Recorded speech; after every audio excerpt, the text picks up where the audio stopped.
Hey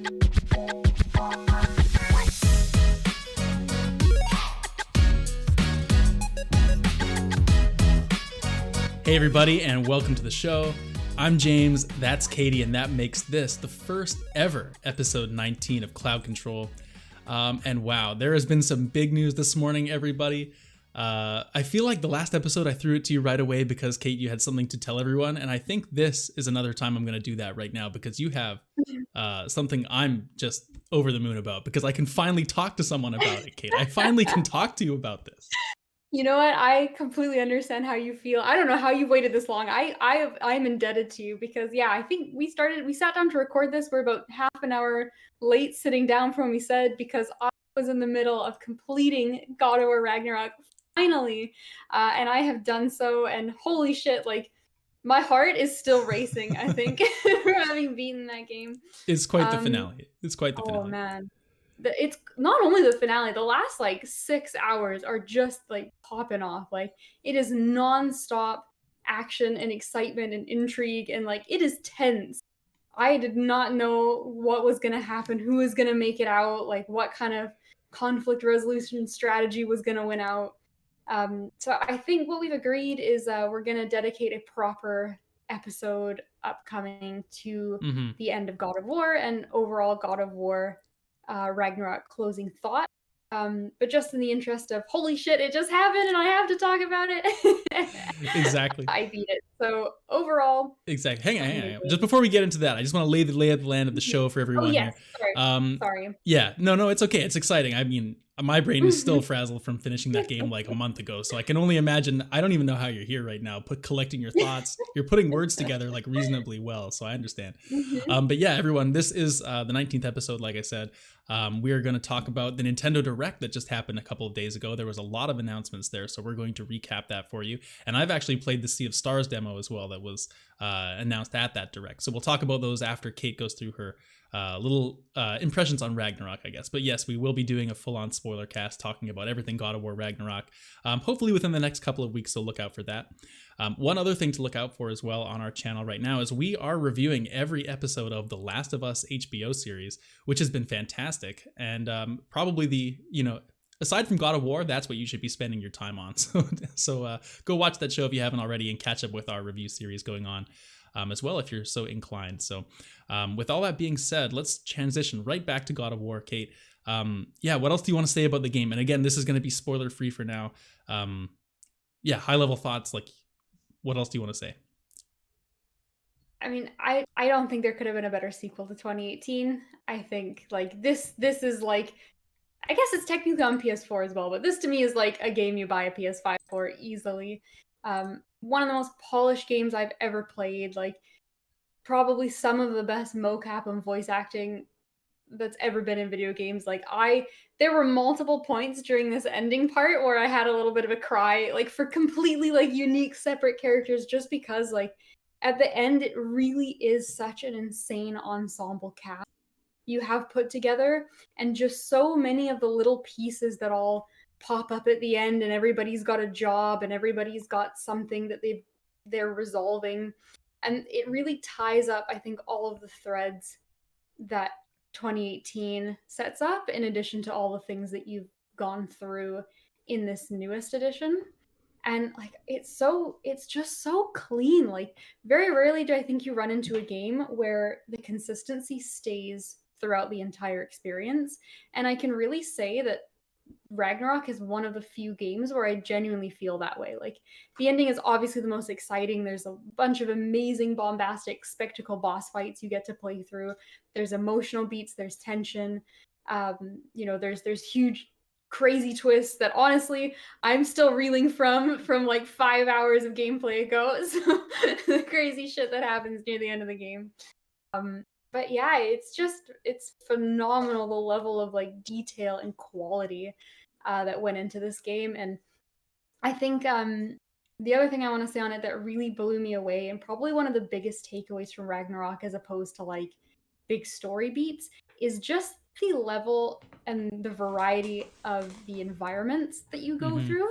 Like you visit all of the realms in this game, whereas I think 2018 was missing 2 or 3.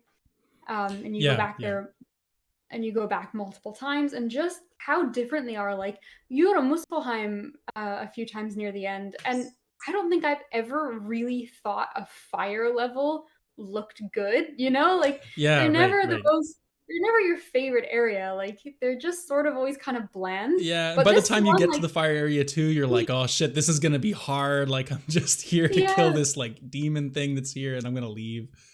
Watch out for the yeah, lab. but not in this game. Like, it was gorgeous. Like, right, the last time you go there where you meet someone, you know the one, James. I know who It's you're talking just about. like that area. I took so many screenshots. It's beautiful.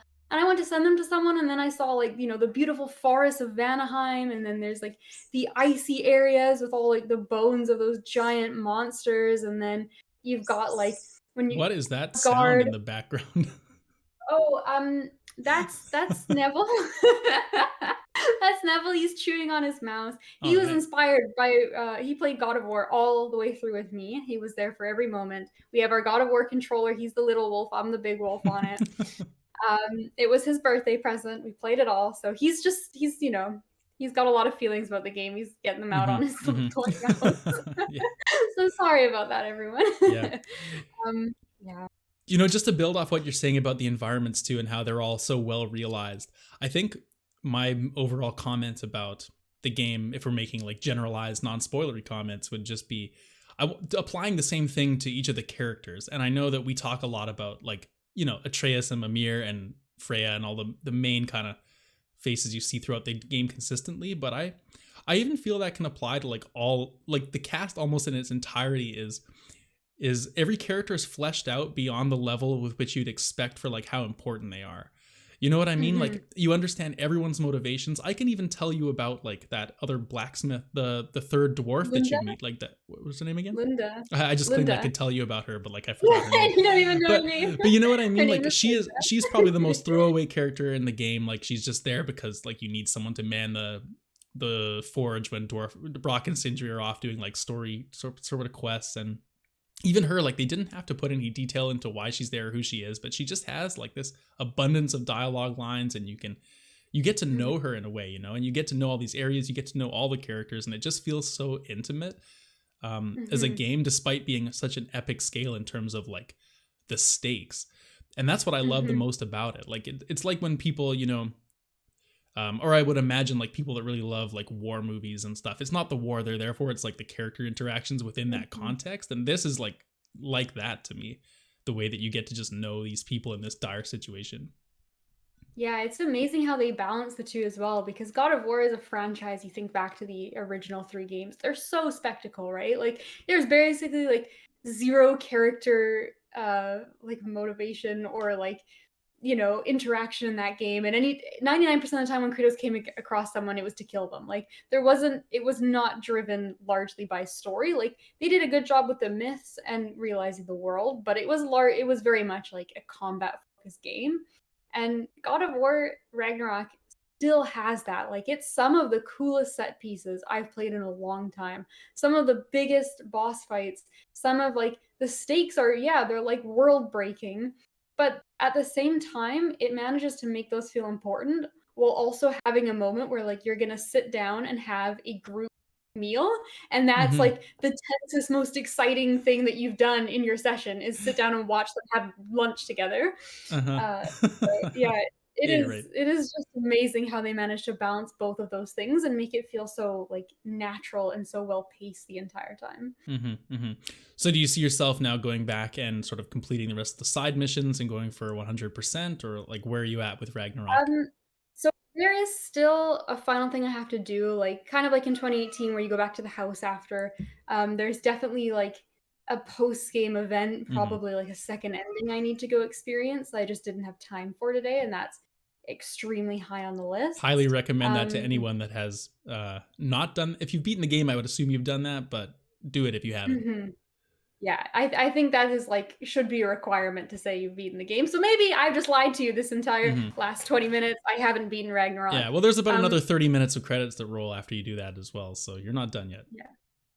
Yeah, so I will definitely be going back to do that. And we'll see. Like, well, there I might pick off a few more side quests. Like, there were some interesting areas, especially near the end of the game with the pool and some various stuff that I could do. But the priority is definitely the story, and there's a million other games to play. So I might go back every now and again and kind of tick off a few boxes. But Hmm. I definitely feel like it's always bittersweet, right? Like, it's a breath of fresh air. Like, I did it. There's the satisfaction. I'm done. I know what happened to these characters. I have closure and catharsis. Um, but I'm also sad that it's gone. But I'm also excited to move That's on the to the rub, next isn't it? thing. It's so sad when you finish. Um, I think but I'm gonna go what is back now too and try and play some more of the side stuff because if we're planning the spoiler cast, I want to get myself back in. And I had set you completing the story as my marker to like go back, and we'll see if I can create time. There's 100 things to play, Kate, and there's I only more know. coming out too because of the Nintendo Direct, of course, and everything's shown in that. So we'll transition to that now, unless you had any burning last statements you wanted to make about God of War. Well, But you know what? We're gonna I save just everything else. Or go ahead. Oh no, I was just gonna say Kratos' adage, "Don't be sorry, be better." One of the best quotes I've ever heard in my life.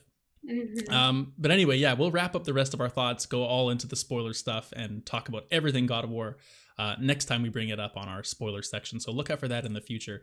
But for now, we have a huge topic to go over because we just had, I guess it's like the first big gaming presentation, you'd call it, of the year, which is Nintendo's first Direct for February. And they showed quite a lot here at this show. So we're here to break it all down and recap it today for you. Of course, we usually do listener mail at the end of the show where we like to write in, get people to write in and answer some listener questions for us. But today we've changed it up a little bit, and we actually have decided to put our listener interaction here because we put out a poll just to see what everyone in our community thought about the Direct. Interestingly enough, the majority of respondents for the poll, which is on Twitter right now if you want to go vote, although I guess it'll be closed by the time you're listening to this episode.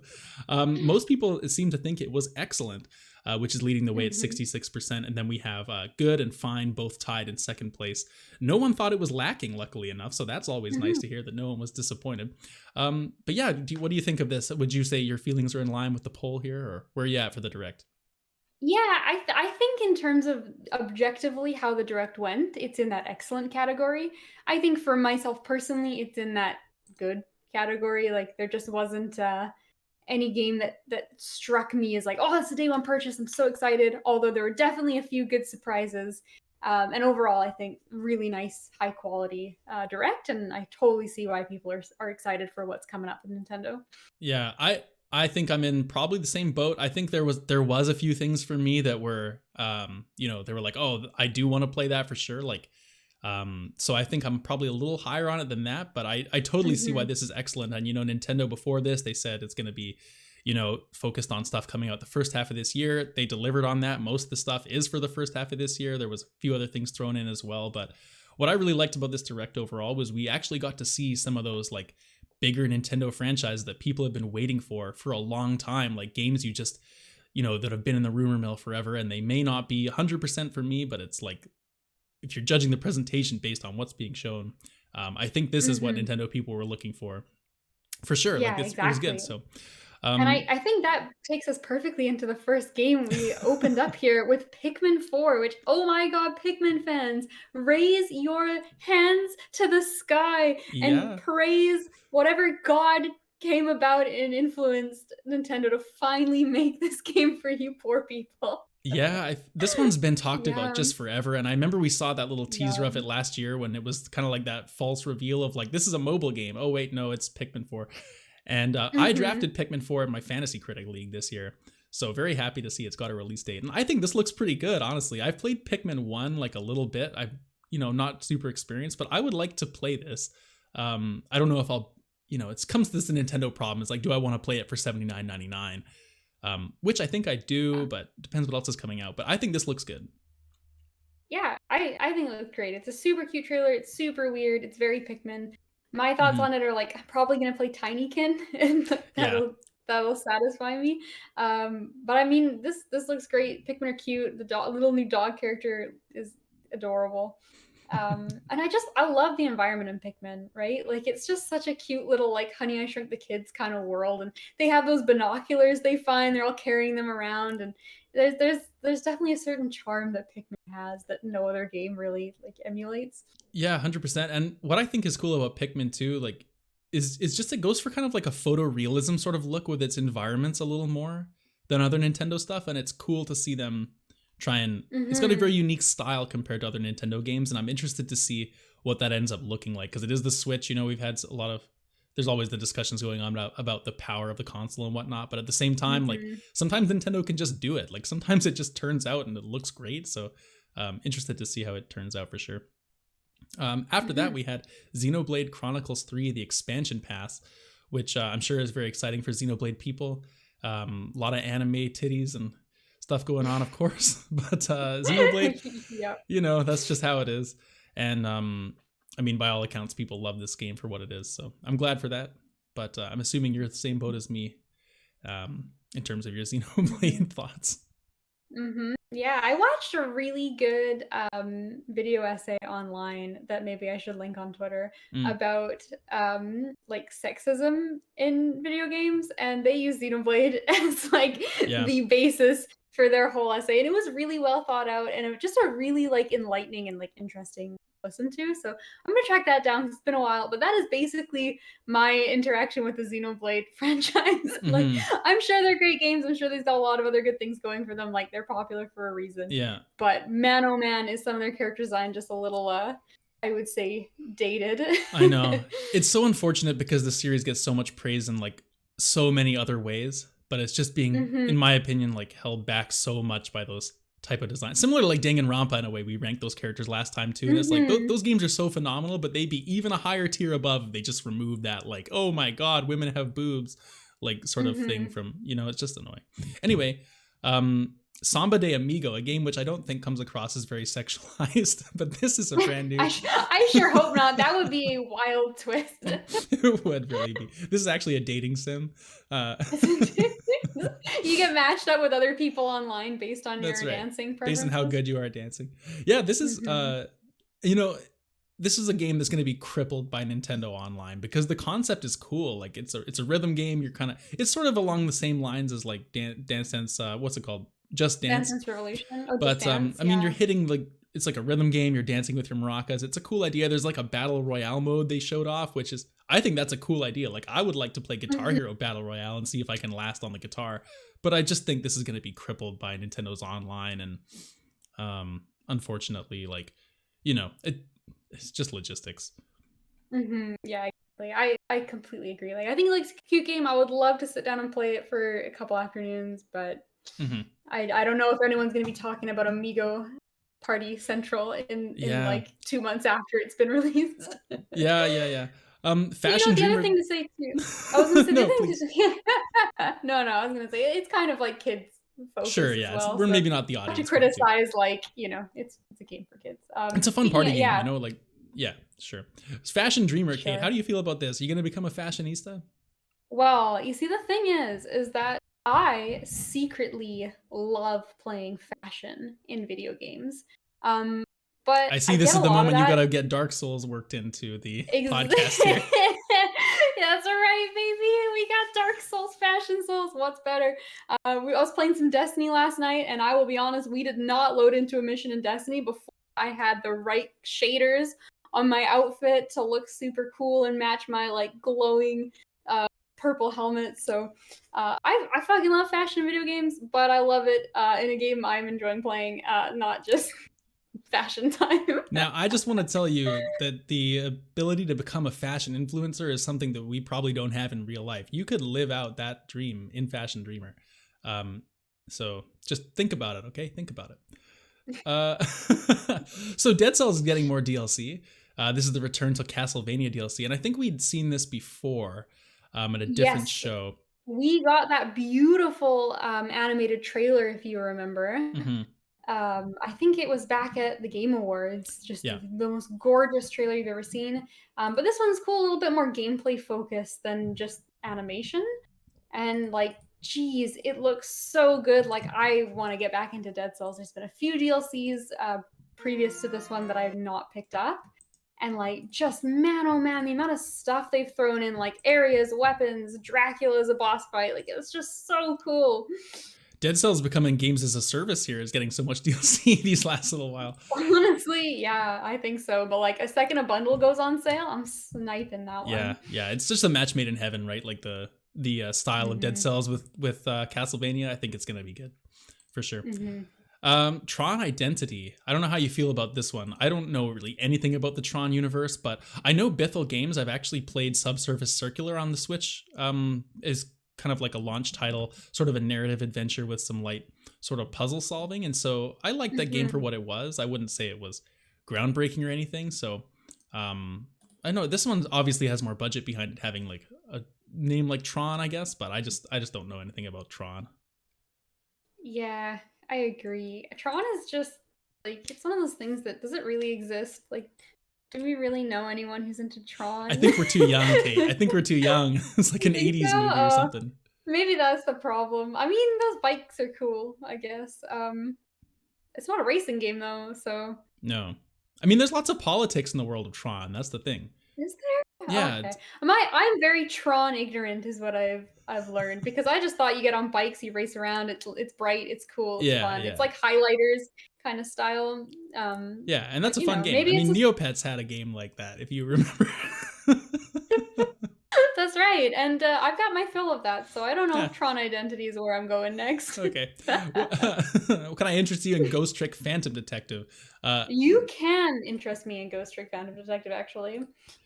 This looks cool. This is another one of those kind of like Phoenix Wright sort of series, if I'm not mistaken. Yeah. Now, this is a remake of a game from the DS era, which I had a friend that played this, and it is such a cool concept. And I was just shocked to see this come back. I'd totally forgotten about this game.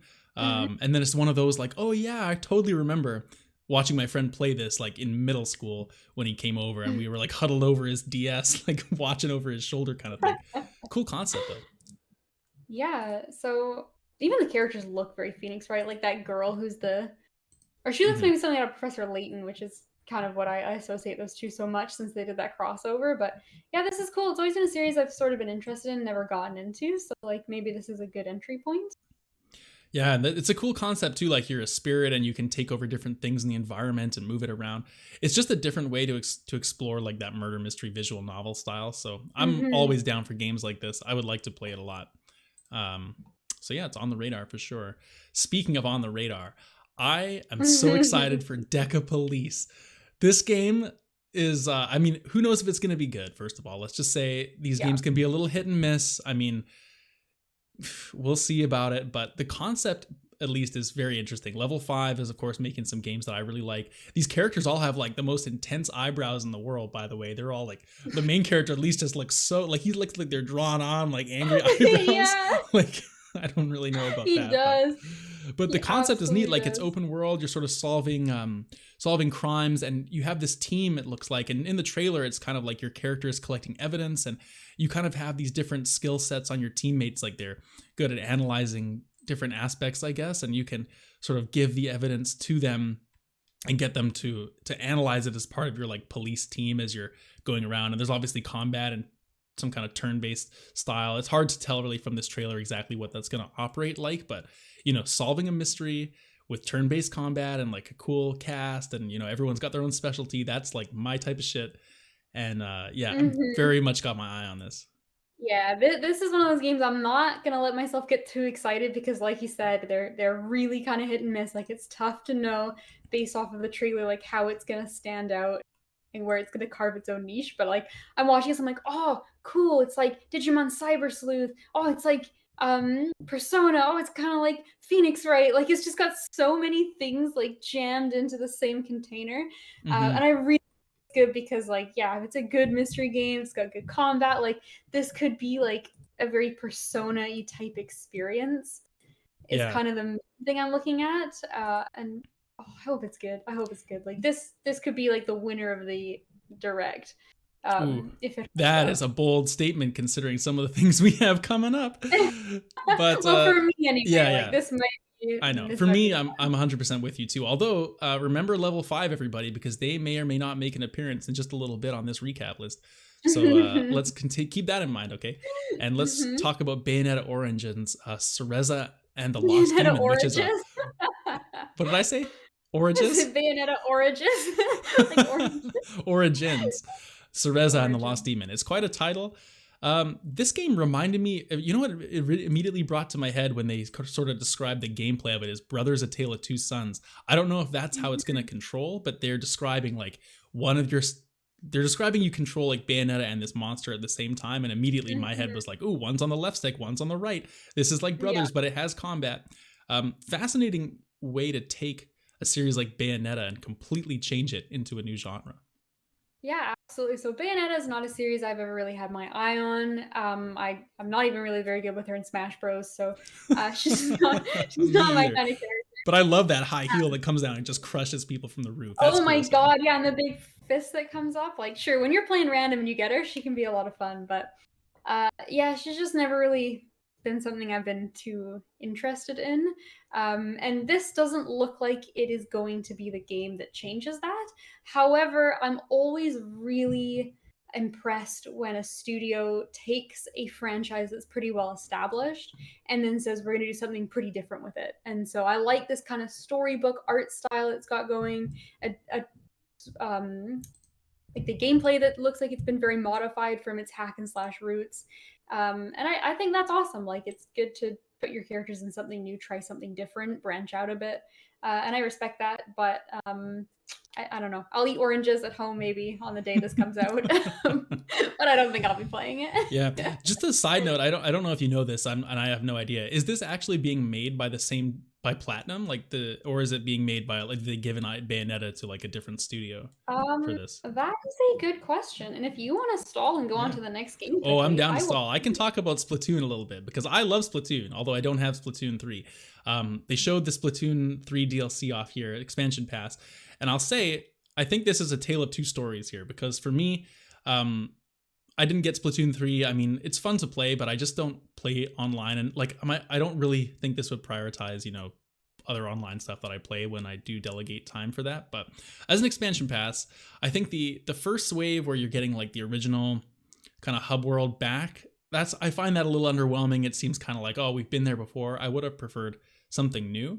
But I will say that the second part, the side order, looked quite intriguing because I've heard people say that the single player is really where Splatoon 3 has improved itself compared to the second game. Whereas like the second game, I really didn't love the single player a whole lot, where this game apparently does a much better job. And I get the impression side order looks a lot more like, a story expansion, like a single player thing.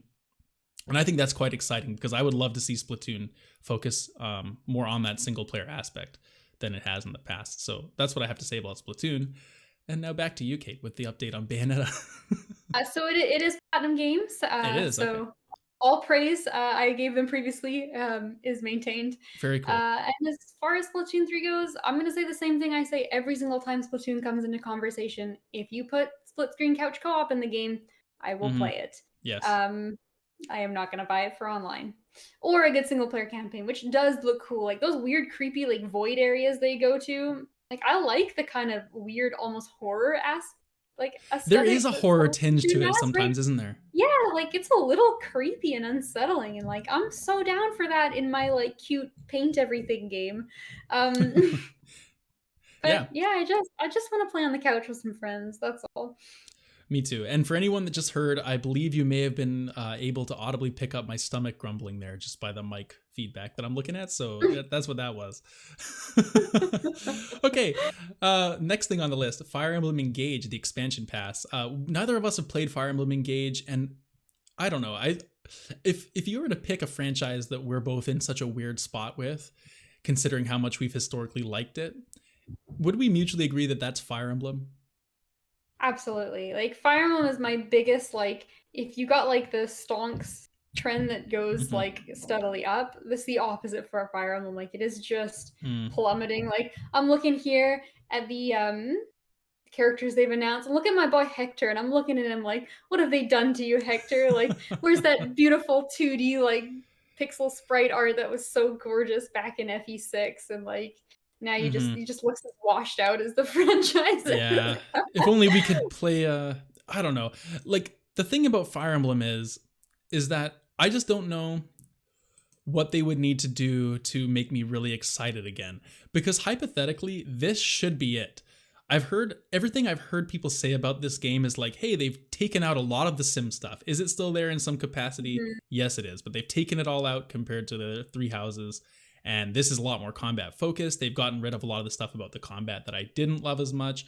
Like the new way that the weapon triangle works seems cool.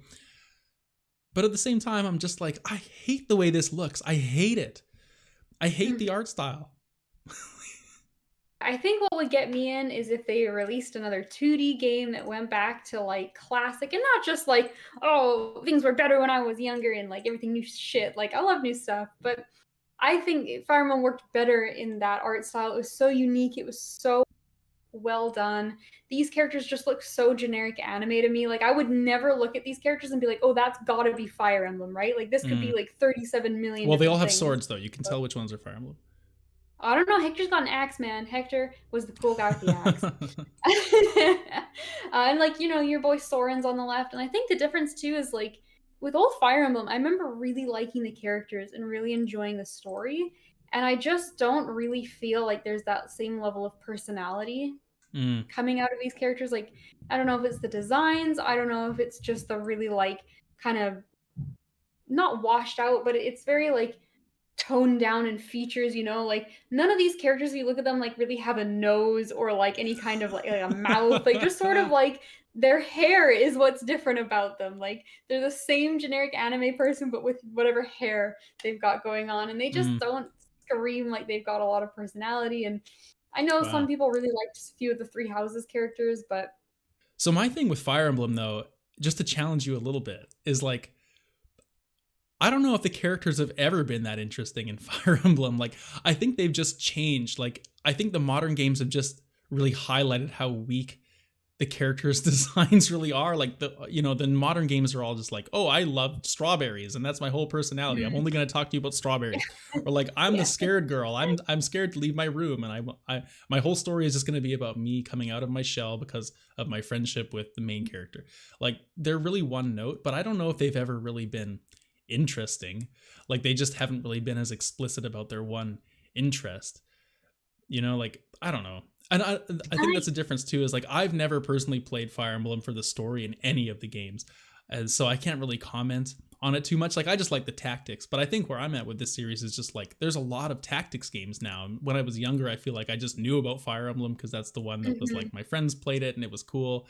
But now there's like all types of tactics stuff out there. And I just don't know if Fire Emblem has the same like what it's giving me isn't as unique anymore.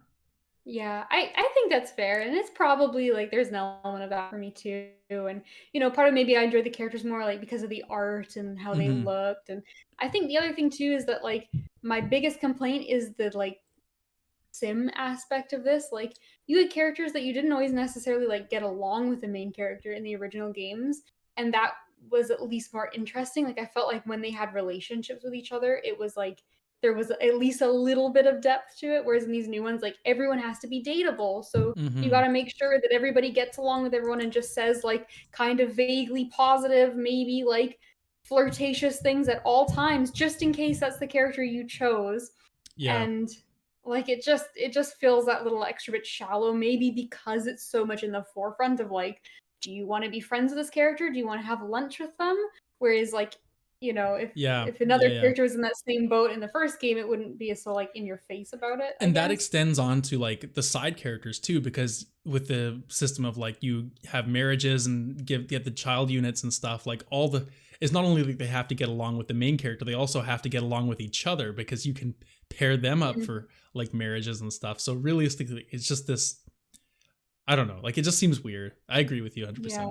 Anyway, this isn't a Fire Emblem bagging podcast, so let's move right along. I know a lot of people really like Engage for what it's worth, and I think it probably does solve a lot of the problems that we're talking about to some extent, but I think we're just in a bad place with the franchise right now. I think that's very true. We're a little jaded, and in fairness, the combat looks great. Like, I'm sure it's still just a good tactics game, and if that's all you want from it, it's probably a great game. Yeah. Okay, so after that, we saw the newest project from Don't Nod, which is the dev from Life is Strange, and this is called Harmony: The Fall of Reverie. Confusing name. I mean, interesting game though. Like it really focuses on the plot points and like how it can change the narrative of the game. And there's this big like tree they sort of show you about like, oh, if you side with this character, like they'll influence the story in different ways. And so it's kind of like, I guess that's what Don't Nod's MO is, right? Like these narrative branching Mhm. games. But this one is certainly presented a lot differently than Life is Strange. Yeah, this has my intention. I didn't realize this was the same studio because it Mm-hmm. seems like such a big departure. Like it's Yeah. still in that same genre, but this is, it's animated, it's not meant to look realistic. There's like weird magic and technology going on, which I guess the other games had a bit of that where you could like wind back There's time and things. supernatural stuff for sure. But it wasn't like this much in the forefront. This almost looks kind of like arcane in the sense of like, they've got like the spy glasses, they're like opening up portals, and like it's kind of got a little bit of that like almost like steampunk like tech magic kind of going Mm-hmm. on. Yeah, that's a really good Um, comparison actually with Arcane and like this. So there's similar types of like technological advancement in a mhm. way. Although this is like big cities and mod, like people have cell phones and stuff too, so it's a little more Yeah, futuristic. exactly. It's yeah, a little less fancy, a little bit more like, grounded in society. But this looks cool. Like I'm genuinely interested. Like when these games hit, I absolutely adore branching narratives like choose your path games, and like the setting alone has me curious to keep an eye on this. And even though the Life is Strange games never really stood out to me too much, like they are, so highly regarded that I trust that the writing team is going to have some really good credibility and some strong talent on the team as well. Mm. Same boat. I tried playing Life is Strange and I didn't love the way I just didn't love moving through the world and like I liked the narrative concept, but I didn't like sort of how you interacted with it as much. Like I don't know, I kind of maybe joined a little bit late and not from the start of the franchise and whatnot. But um obviously they're so well respected in this space. And you're right, like I'm watching this one too for sure. Um just for a different flavor on what that team can bring with a different franchise. Mhm. How do you feel about Disney Illusion Island? I feel if I'm on the team of Disney Illusion Island, I'm sad I'm not on the team for Cuphead. Because, man, I mean, this looks like a cute kids game, right? Like, there's absolutely Mhm. nothing wrong with this game. If I am 8 years old, I am super stoked to play it. Uh, but Yeah, man, yeah. I am no longer 8 years old. I'm gonna be playing Cuphead. This is basically 2D Mickey Mouse Mario with that four-player Mario, New Super Mario Bros. Essentially, or like Mhm. Rayman, one of those games. I mean, yeah, you said it all. Let's move on. Advance Wars Mhm. 1-2 Reboot Camp finally has a release date. A game which people love and cannot wait for. And by your reaction, I guess you're one of them. I don't know if I'll necessarily play this. Like I these are games I wish I had played years Mhm. ago and I never did, and I don't think I'm necessarily going to be picking this up, but it's a great franchise. I think this looks phenomenal. Like the art is so polished, it's so cute. And I'll be honest, I watched this and I was like, man, I want to go back and play some Wargroove because I just Mm-hmm. prefer the like fantasy style over the like build a tank unit doesn't Yeah. get me going. Like build like a mage or an archer. I'm like, ooh, really for me? So yeah, I want to go play some Wargroove later. Okay. Okay, so after that we had, I guess potentially you could argue this is the most beautiful game in the showcase, Octopath Traveler 2. I mean, we see this art style a lot now from Square specifically, but this is just every time you see these games, I'm not at the point where I'm sick of it yet. Like they're just so stunning to look at. Hmm. I desperately hope that this game sort of solves some of the issues with the layout and the way that the first game functioned with all the I've been through it a few times. I guess I won't rehash it, but just the way that the it necessitated so much grinding to get through all the character stories and whatnot. I really hope this fixes that because I think the original game just had so many strong aspects going for it, like the battle system and the art and the music and everything, but it just didn't quite come together. And I hope they make good on that in the redo here. Agree. I think Octopath Traveler's a game I have my eye on, and then based on some of the negative aspects of the game, it turned me off playing it, so I never did. If they nail this one, like I'm more than happy to join on game 2. But again, like I look at this, I'm like, it looks good, but you know what? Like I kind of just think maybe I'll pick up triangle strategy. And obviously they're quite different in terms of how they approach the strategy genre.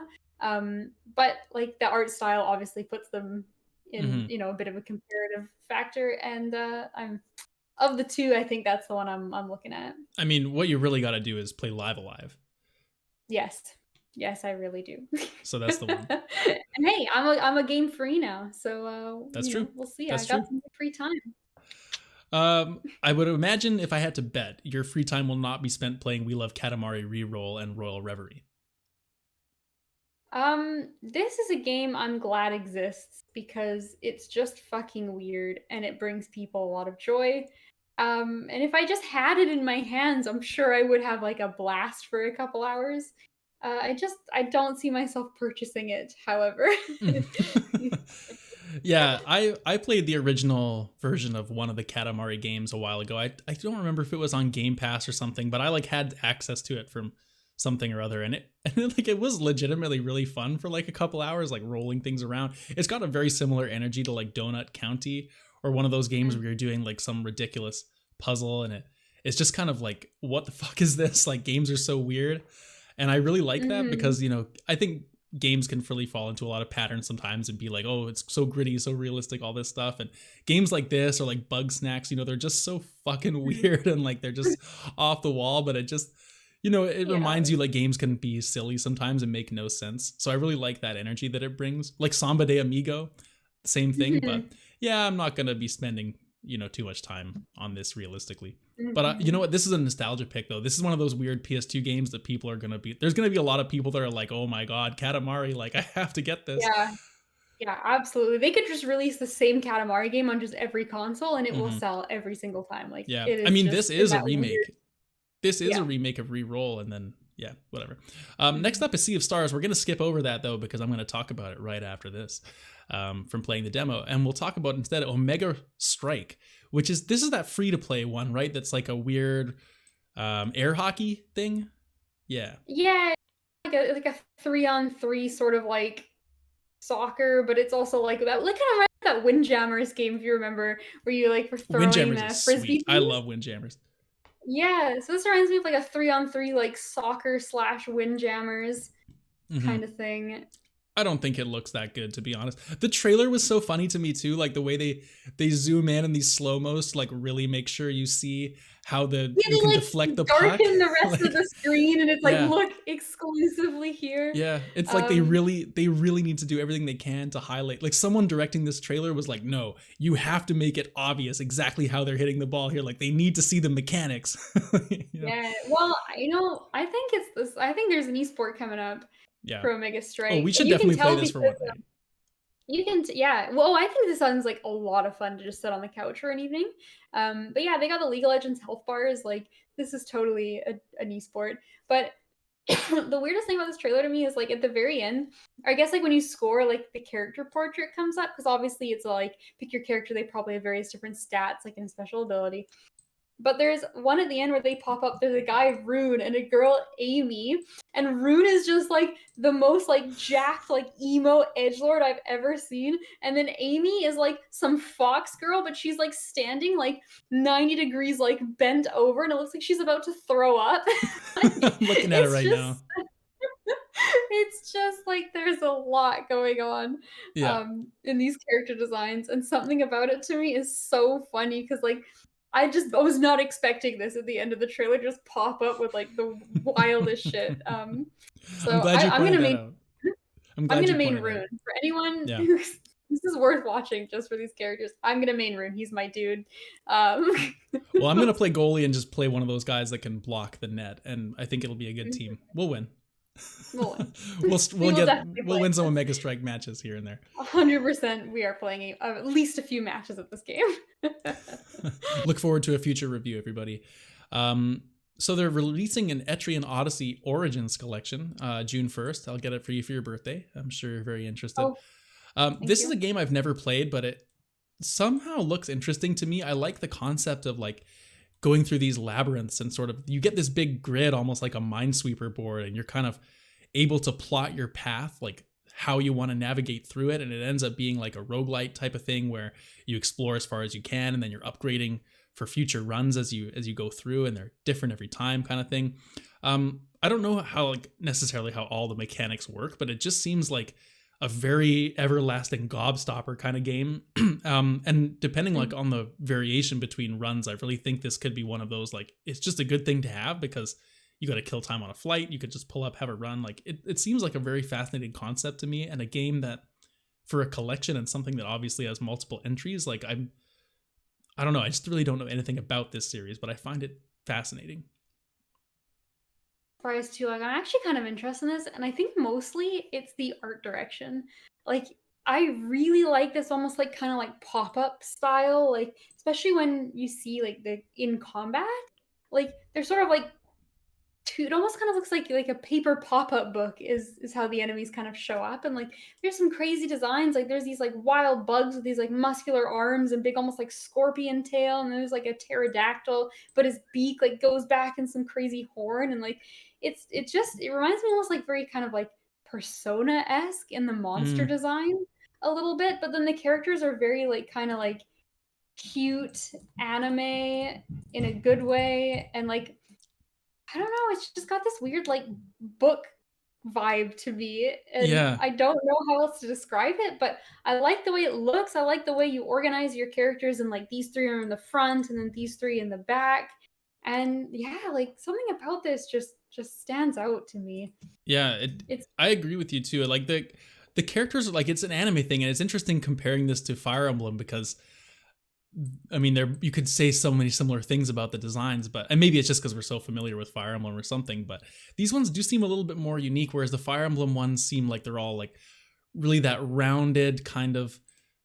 They look like gummy almost. I don't know if that's a good way to describe it, but they kind of have like they that look Fire like Emblem archetype type of they look to do look them. like they're made of, like, gummies or something. Yeah, like I Like, don't they're, like, know. too They not look wet polished and looking. like they're too pretty and whatnot. Like these Yeah, ones look they like look they got a bit like more grit. someone just took, like, you know when you do, like, a car and you, like yeah, like, varnish it? Oh, They sort polish of look it. like Yeah, that, polish. yeah. But these Wax it. these characters too, like, they just look there's so much personality, like, they're in really, like, dynamic poses, like, I've just paused on a screen of, like, the Buccaneer is on stage, and then some girl with, like, a ceremonial looking dress beside him, and they're just doing like putting items on or whatever, but he's in like he's going forward stabbing, and he's got the eye patch, and he sort of looks a little bit menacing, and she's got to look like she just lied to you or something. There's a lot of like She looks like she just personality. lied to you. But like there's personality bubbling through it, these things where so I look at the Fire Emblem characters, it's just the same dude 20 times, but he's got a different haircut. And yeah, I don't know. Yeah. These ones just they're interesting. They're dynamic, they're interesting, they've got movement, things are Mm-hmm, happening. mm-hmm. Um Maybe we yeah. should split the Etrian Odyssey collection. I feel like that would be a pretty good way to Okay. go about it, and like we could both try this Mm, out because I think that might be a good call. I don't know if I want to okay. buy this for $79.99, but like $39.99, I think I'd be Yeah, down. that's a hell of a lot more appealing. I might be in with that. I think I'm gonna look up a little bit more about the game to Mm-hmm. really know what I'm getting myself into. But Okay. yeah, this definitely I'm definitely interested in that proposition. Okay. Cool. We got a few more games to go through here. So Kirby's Return to Dreamland Deluxe coming out later this month, actually in like a couple of weeks, because Kirby has to always have at least 2 to 5 games a year. And this is just the first one. So I know people love Return to Dreamland. I know neither of us are huge Kirby people, but people love Return to Dreamland, and that I mean they're adding on like a whole kind of epilogue chapter. I'm sure that was probably a very cool addition for people that are like not expecting that and are big fans of the original. So like that legitimately is pretty cool. I just don't know. I don't think Kirby could really do anything to get me to be excited personally. Disagree because do you remember Big Mouth mode? Yeah, and I legitimately would like to play that game. I guess I Yeah, lied. Like I would like to play what was that game called? Kirby from last year. Kirby in the yeah, Forgotten Kirby, Sands? That's not right. Kirby forgotten the name. Forgotten. Yeah. I mean Yeah, that game did look cool. These maybe I'm it does speaking more look towards cool. like these 2D kind of Yeah. Kirby adventures. I agree. I think Kirby's a great game, and I think it is just like for a younger audience is kind of how I look at Kirby. Like, I think Return to Dreamland looks fucking awesome, but it's just not a game as an adult that I would ever like want to go back and play. The Big Mouth mode, Forgotten Realm, I think maybe Forgotten something. That looks interesting. It switches it up a little bit, and it looks more of like a, Forgotten maybe like Land. It's the Forgotten Land. Forgotten Land. Thank you. Yeah, that one looks neat. Like, it just kind of, it's cute, it's fun. It looks like it sort of keeps surprising you, and it's 10 hours and then it's over. Whereas this looks good, but there's so many like so many other things to play, right? Yeah. If I'm gonna, I mean, the next one of these games on my docket is like Ori and the Will of the Wisps, or Ori and the Will of the Wisps, the second one. And like, I mean, this looks fine for what it is, but I'm not gonna be playing this over Ori. Like, come on. Yeah, no chance. So after this, they revealed that yes, they are in fact adding Game Boy games, the original Game Boy, very exciting. And then after that, back to back, they revealed they're not only adding Game Boy, but they're adding Game Boy Advance to the Nintendo Online system, which is like, wow, this is great. I mean, I don't know how many of these I'm realistically going to go back and invest like a ton of time into, but there's some good hits on this collection they put out so far. We got like Mario and Luigi Superstar Saga. There's Mario Kart, Pokemon TCG is coming on the original Game Boy, which is like, that was a fun game back in the day. I love this era coming in, especially the GBA. It's just such a nostalgic time, I think, for both of us, like that Game Boy Advance, GameCube era, and seeing these games come back and like get a focus like that. It's just something really nostalgic and awesome about it.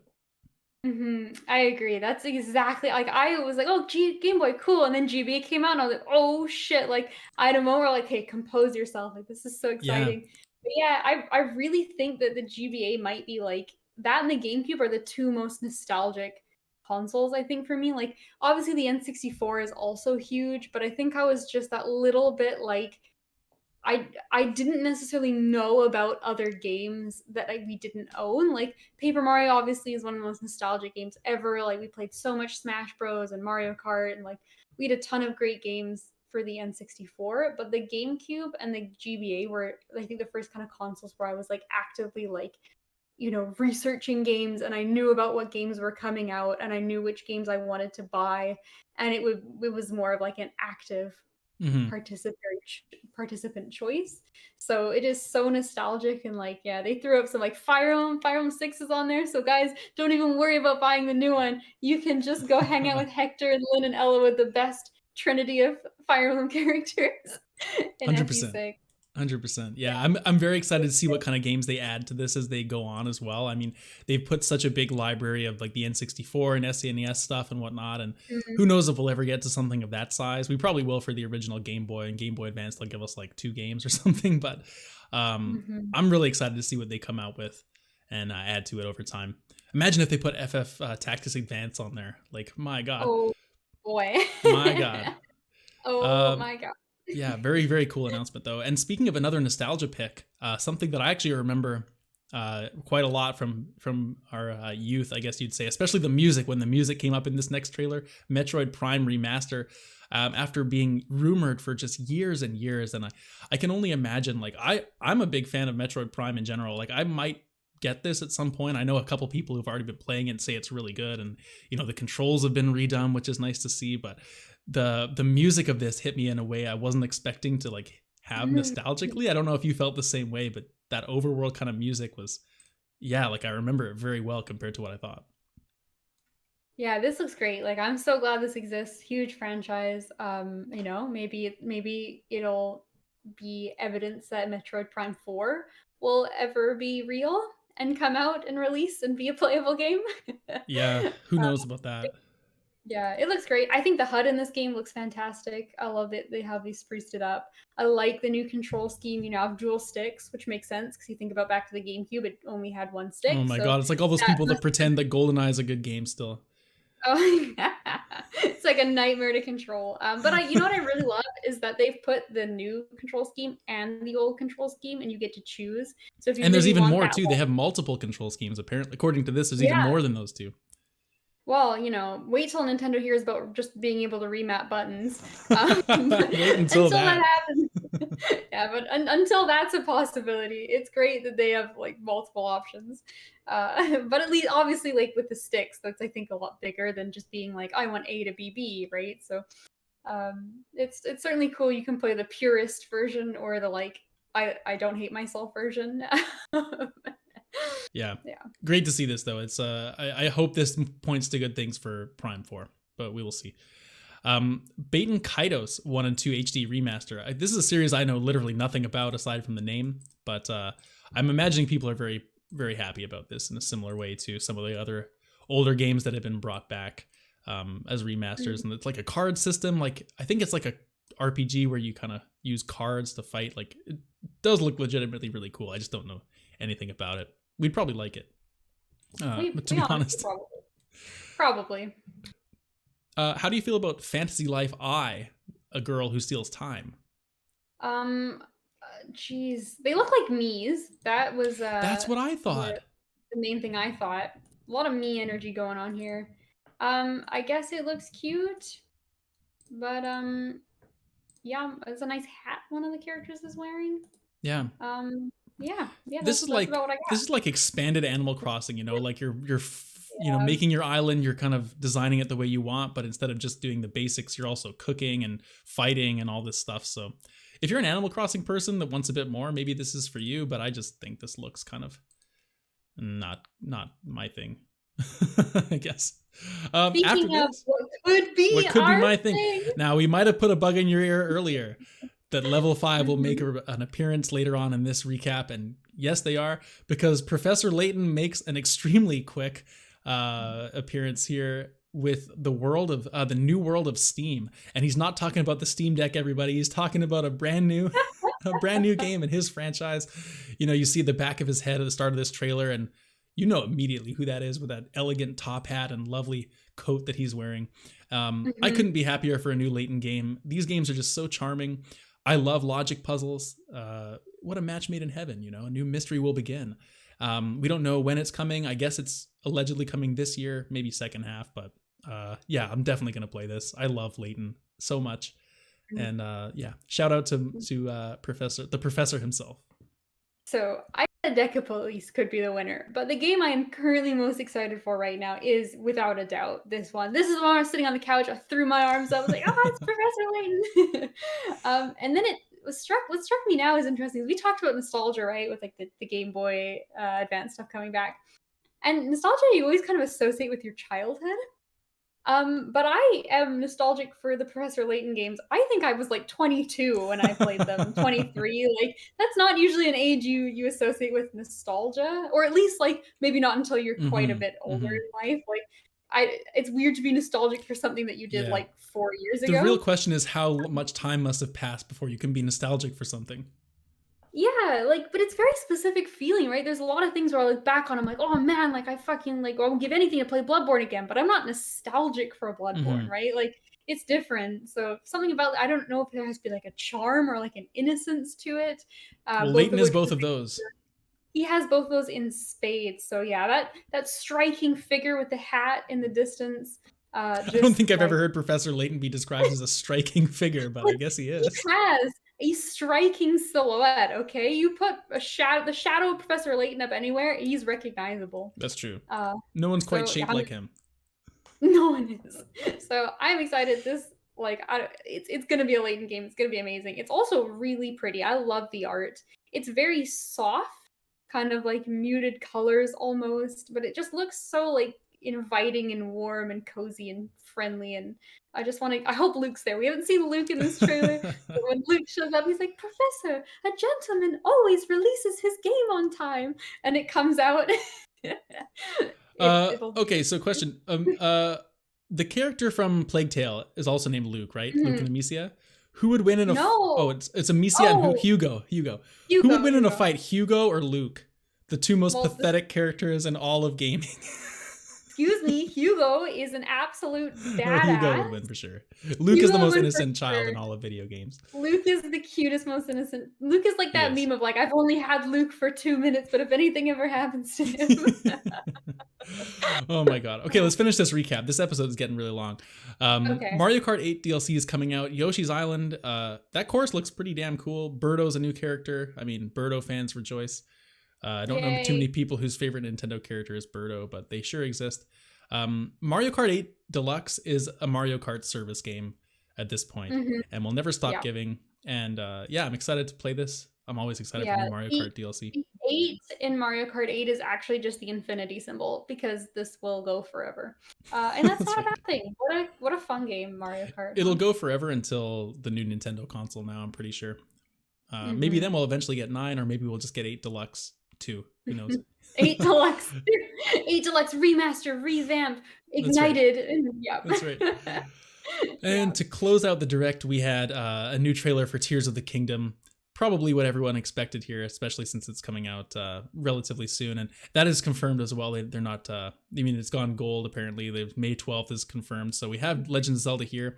Not Troy Baker. Was it Troy Baker? They had Matt Mercer doing the voiceover for this trailer. I don't know if you picked up on that. Apparently he was Ganon, but I don't know. Well, we don't know if that was Ganon, right? Like, was that Ganon or was it just someone else? I'm pretty sure that was Ganon. I looked that up after because people are like, this was a weird choice. And I saw a lot of articles talking about it, but nowhere that actually confirmed it was true. So I don't know if this is like a weird internet like rumor or if it's actually legit or not. Interesting. But potentially. Yeah. Now, as a non-Zelda person, I will continue to say that I think this game looks pretty cool. Like, I love the vibe of it. I think Hyrule, like the Breath of the Wild environment was stunning to look at, especially, you know, in the context of like what Zelda has been before. And I just think the way they're kind of putting these dark twists on the world, and it does seem to be a bit more narrative focused from the trailer's impressions than the first game was. I mean, I haven't played the first one. Like, I don't have any intention to play this, but like as a casual observer, I think this is probably the most interested I've been in a Zelda game, based on like trailers and stuff like that. Especially like just curious to see how they're going to follow up the first game as well. Like, people just love that game so much. Like, people consider it, you know, game of the generation. Like, you know, it's right up there along with people's favorites in the past, like ever. So it's just cool to see how they're going to follow up a game like that, regardless how you feel about it on a personal level. I will do my quick impression of this because this franchise fascinates me. I'm not a massive Zelda person, but I played some of the Breath of the Wild, and just especially with the reputation it now has, and I think I have a lot of thoughts on it. But basically, I'm excited for this game. I think it looks like it has a lot of potential. Breath of the Wild to me was a game that wasn't complete. What was in there? People will kill you for saying that. I know. I love it. It is so sacrilegious. But how I feel about it is, I think a lot of people who played it didn't necessarily like. Oh, anyway, whatever. The point is that I think the sandbox and the physics and the world that was created for Breath of the Wild was absolutely incredible, phenomenal, stunning, a masterpiece, deserving all of the praise it was given. What was filled inside that world, I thought was very lacking in terms of like, there's 3 types of enemies. You know, the weapons are not really different than each other. You know, the combat felt a bit underbaked, and like the ideas of ways you can use things like rolling bombs down hills and, you know, lighting something on fire to create an updraft to get on your glider, and like you have infinite possibilities. Like, the sandbox elements were amazing, but I don't think what they filled in it was enough to keep the game feeling that level of quality that it deserved for the entire experience. So to know that there's a sequel coming out and they are getting to make it in that framework and put more things into it, have larger shrines that have better, more complex puzzles in them instead of, you know, 100 little ones, we can have, you know, maybe something a little bit more complex. Like, take all things you had before, now put some more enemies in it, put some more variety, you know, like polish a couple of the aspects that didn't always work perfectly. And you have potentially like everything we dreamed of for Breath of the Wild could just be like 10 times better in this game, because you have the elements you need and you just get to put more pieces in that box. And this game, like, I wouldn't say I love Breath of the Wild, but I feel like I really could love Tears of the Kingdom. And I have a tentative, like, big fingers crossed for this game in the hopes it goes in the direction that I personally would like. But we'll see. I know a lot of people love just the exploration in the world being like big and open and kind of lonely and desolate.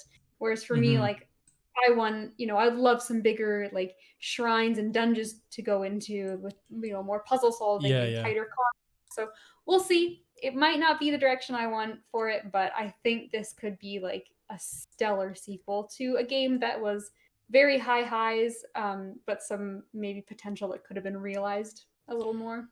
I think So, you articulate that really well. I think you've put into context a lot of what I feel about that game in general, and I don't mhm. want to expand on it any more than that. I feel like I don't know what else can we say.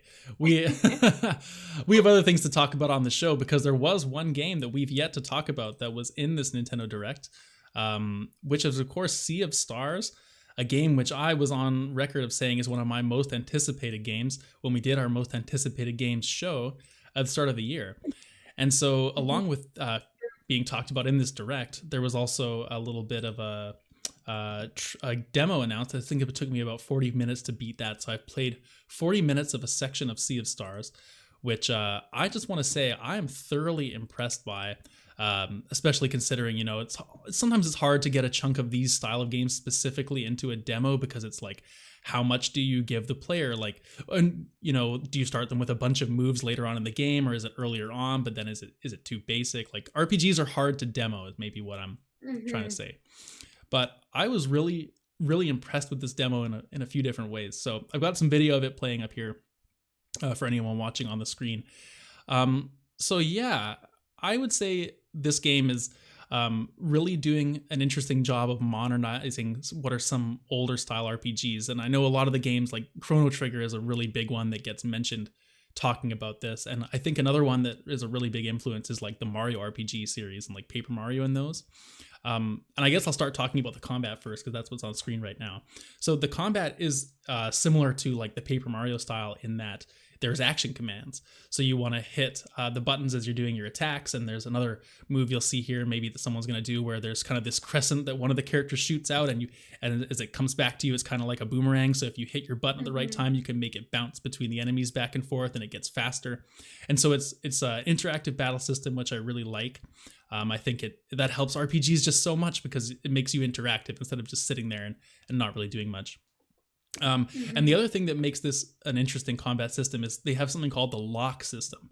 And so with that crescent I'm talking about, or this other character you have, Zale, he can do like a fireball, or he's got a sword, which is like a blade weapon. And sometimes during the battles, the enemies will have these sort of roulette wheel things come up above their heads. You can get like sevens on a roulette machine, but instead it'll have like three different symbols of different kinds of attacks you can do, and it'll show like a sword and a hammer and another sword, and then it'll have like a 2 beside it. And that basically means that before 2 turns tick down and they're going to use their move, if you hit them with what's shown in those boxes before they do that, it'll if you get all of the symbols that are shown, it'll like pause their attack and stop them from attacking.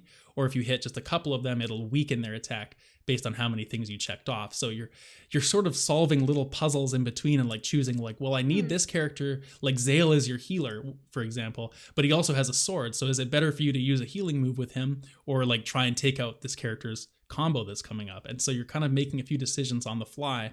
And I found that it really works well to, at least in the demo, make you consider a few different strategies.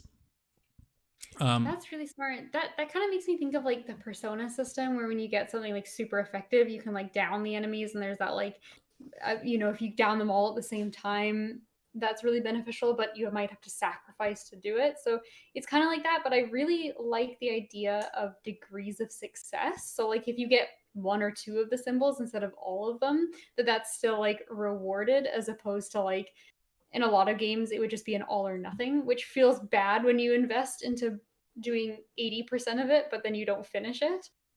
Yeah, 100%. And um, yeah, it's really cool in that way. And like another thing that I like about it too is like the your MP is restored by doing regular attacks. So like as you can see here, the MP totals are pretty low on your characters. Like they only have like 9 or 10, and their HP's in the hundreds. And so you're kind of doing a couple moves, and then you are needing to do the regular attacks. But the regular attacks aren't necessarily are not a waste, because they could still be the right elements to hit those different locks you're trying to get.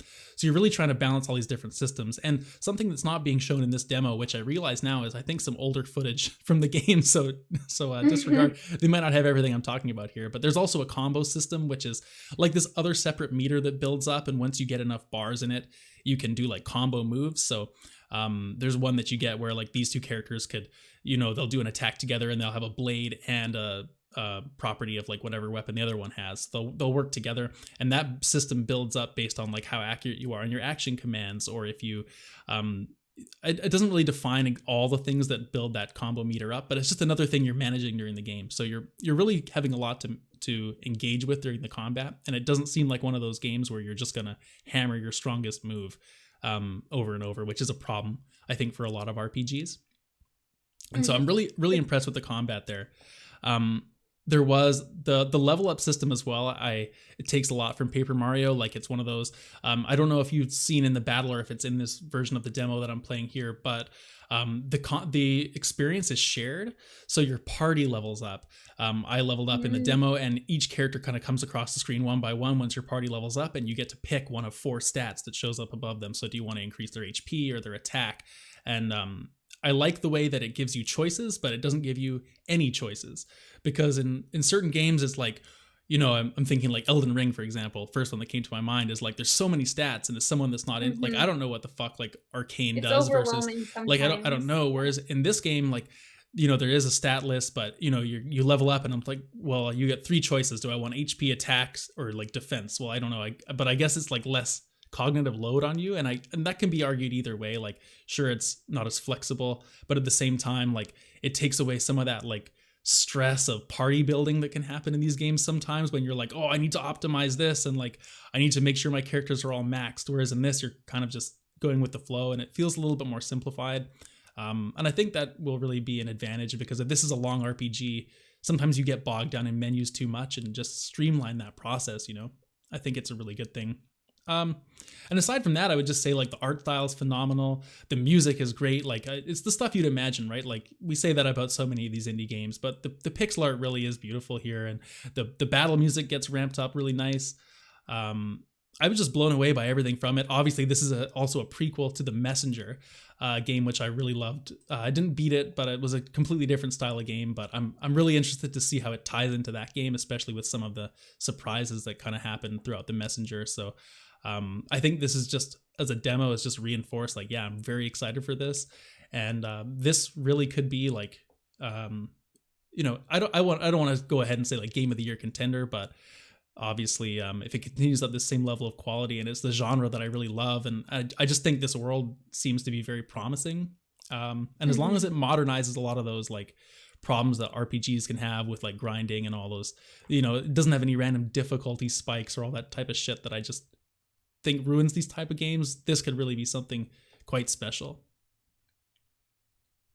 I agree. I think this looks really neat. I think it's actually like getting a lot of everything you say about this game is like, okay, I've avoided the pitfall that this genre falls into that makes me not want to play it. Or like, okay, you've said something that's actually really cool, like action commands, puzzles in the middle of combat, so they don't just like spam your best move. Or on the inverse, you never use your good moves because that wastes MP, so you just basic attack instead. And like, yeah, there's just a lot of like really small choices that feel like they're going to impact the overall experience. And like, it's just gorgeous. Like this seems like it could be a really good take of like a modern style of this genre, while still keeping what kind of made them magical in the first place. Totally agree. And there's a whole cooking thing. You can fish if you want. I just want to talk about the fishing quickly, actually, because not that I'm going to claim the fishing is great. I don't think fishing is like my favorite thing in any game, but I know a lot of people like it. And a lot of times it can be generic. This game does kind of change it up the way the fishing works. So, I mean, it's it was whatever.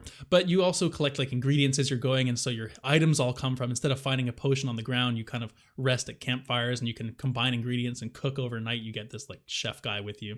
So it's kind of cool, like, you know, little things to do when you're around the campfire. The other character you have, like, she likes reading, and so she'll tell you a story or like read you something from this horror book, and so you can engage with her there.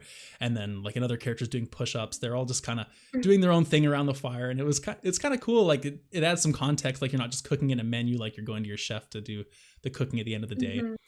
Just little like touches, you know, that makes it feel a little bit more thought out than just something that's all in the menu. So anyway, Sea of Stars, great demo. I would recommend going in to play it. It's only like 40 minutes. If you had some time, you know, give it a try. And that goes for anyone listening out there as well. So this is usually where we would do listener mail to end out the show. But of course, we checked in with our listeners at the start of the show, or not the start, partway through, to see what they thought about the direct. But if you would like to get in touch with us on a later episode to ask us a question about gaming or any opinion on something like that, you can do so at CloudControlPod on Twitter, or at cloudcontrolpod@proton.me if you prefer the old-fashioned way in the mailbox. But yeah, fun episode, Kate. This has been a blast. Always fun to recap these directs and stuff like that, hey? They're some of the best. It's always fun too, because you watch it, you're like, oh, that was so exciting, and then you go to recap and you're like, oh, I totally forgot about that game. Like, that was cool. 100%. So, 100%. Yeah, this has been fun. So yeah, I guess look out for the next Last of Us review. It should be out. Actually, you'll probably have seen it before you see this episode. So we'll continue those on as we've been doing. And next episode, unless anything changes, unless there's something that comes up unexpected, we should be potentially doing a spoiler cast on The Last of Us, or talking about some lovely video game music. Those will be the next two coming up, so watch out for those. But yeah, that's it for us today. So this has been Cloud Control, of course, the gaming podcast that's not just good, it's good enough. And we'll see you on the next episode.